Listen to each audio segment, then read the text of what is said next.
Hello you beautiful people and welcome back to another Hiker Plays video. Today we are talking supports. Yes, we are finally completing the set off by showing you the best supports in a support only tier list. So, you guys should already be used to this. You would have already seen the tank and the DPS ones. So here we are, let's load up these supports. So on your screen you will see the top supports in this game in, in order of which I think is the best. Not quite from left to right, but definitely from A, B, C, D, etc. So, starting at the top are your, these are the supports that go into every single team comp. There isn't a single team comp in this game where I wouldn't have one of these guys in. And, Whitebeard, Marco, Yamato, all three of them absolutely game-breaking characters. Fantastic, and probably the best in all their positions. So starting at the top, you do have Yamato, who is a pace buffer, a rage gainer. She's also buffing your team's damage output. And on top of that, she hits like a truck. She's the best, Emperor attacker at the moment in the game. She is, hands down, just the all-rounder. She does everything, and it's all at a ridiculous S tier. You got Marco, who is without a doubt the best healer and cleanser in the game right now. So if you need healing, you need cleansing, look no further than Marco. And then Whitebeard, who is the best rage gainer and then distributor. So guys, those three are absolutely OP. Moving down to A tier, these guys are also OP, right? But not quite as OP.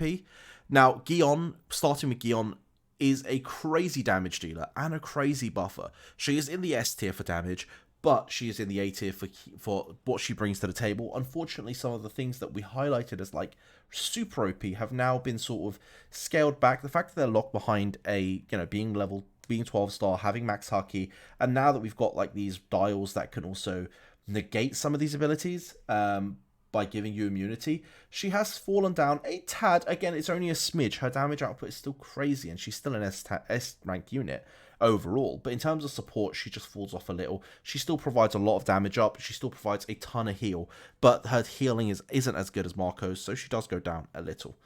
Now, Law, again, he's gonna feel a little hard done by. He probably deserves to be in the S rank as well, but I do think Marco heals better than he does. But Law does bring Pierce, and if you do get him to max, he can get your whole team to Pierce, and that is really, really overpowered, and he is really useful for certain bits of content, probably even better than Marco at times. But because he's so situational, we're going to stick him in A as well. But again, both units should probably be in the S tier. Next we have Eva, and unfortunately the reason Eva's in A is because if you're a new free-to-play player that started the game, Eva's going to be your S rank because the other characters are going to be very inaccessible. But Eva is, as you get later into the game, going to fall off a little. Given that he's not a core, the fact that he's still up here is insane. As you get stronger, you're going to not just want one DPS and then a bunch of supports to carry, but you're going to want people like Yamato and Gion, who are supports that also do a ton of damage. And unfortunately, Eva doesn't quite hit that. He is just a support and he only buffs that one person. So he is going to go down to the A tier. And then you've got units like Doflamingo and Zephyr. Guys, Zephyr is the best Marine buffer.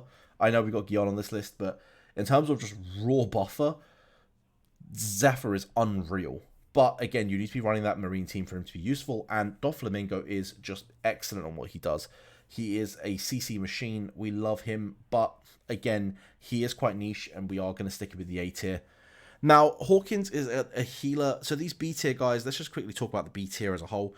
I wouldn't be upset if I got some of the B tier guys, but they don't perform as well as the A or the S tier. But they do deserve to have their own tier. So that is Nami and that is Hawkins. Hawkins is a great healer and Nami's a great, just buffer in general. But all in all, unfortunately, they do fall a little short. And the C tier is sort of where you want to start the game. So people like Vivi, Perona, early game are going to really help you carry that early impulse down climbs. Moria is excellent for C-Train. And then I have got Gear 4 Luffy, and I think everyone's going to question why he's even in there. He actually provides a crit buff, so I thought, you know what, as an Easter egg, I'll put him in there. He does provide some form of buff, technically as a support. And then we got Bon Clay, who is actually really good. Could actually be put up a tier if, people know how to use him well. And then lastly, you got Fukudori, I think his name is. Yeah, just avoid him. Don't use him. He is not good. Ooh, got a sub. Right. Now, if we go into our game, and again, I'm just going to run through some of the characters. So we've already talked about Gion and Yamato, both in our DPS, so I'm not going to sit and talk about them too much. I am going to pick up on Marco. In terms of healing, I mean, 8% of Marco's max HP as healing. And then on top of that, he does more max HP healing. And then, like, I mean, if you just look at it, he's also got magic damage reduction, which is quite nice. So he's actually, he sort of protects the team as well. And then again, you got control resistance. This is super OP. This is why things like Kuzan aren't higher. Kuzan would be higher in these tier lists if it wasn't for the amount of like buffing and protecting someone like Marco did. So he really, really is the most OP healer in the game by far at the moment. And as you can see, we have fully max hakied him. He deserves it. He's never leaving the team. Other supports that we did highlight were units like Doflamingo. I may have a copy of Doflamingo, but if I don't, then that's fine too.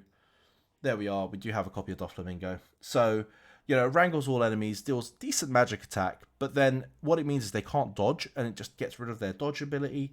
Later on, he does get more abilities around the wrangle, so around not being able to dodge. And he becomes this really, really cool niche unit that sort of really immobilized the enemy team. But his most OP part is actually I never had know how to say that word, big wheelie, big while. But pretty much it forces you to attack your allies. So when you do have him in a PvP setting, or if you do have him in somewhere like Impel Down, where enemies are sort of scaling in power, he can really, really help. So that is his most OP ability, and that's why he's in the S tier. But yeah, absolutely fantastic support. Guys, I am going to be linking a guide into, like I have with all the other ones, it would just be a little card on the top that just takes you to how to build a support. So go check that video out as well. And I hope you found this mini series kind of interesting and it helped you sort of with any of your other questions. Other than that, boys, have a lovely day and I'll see you all in the next one. Peace.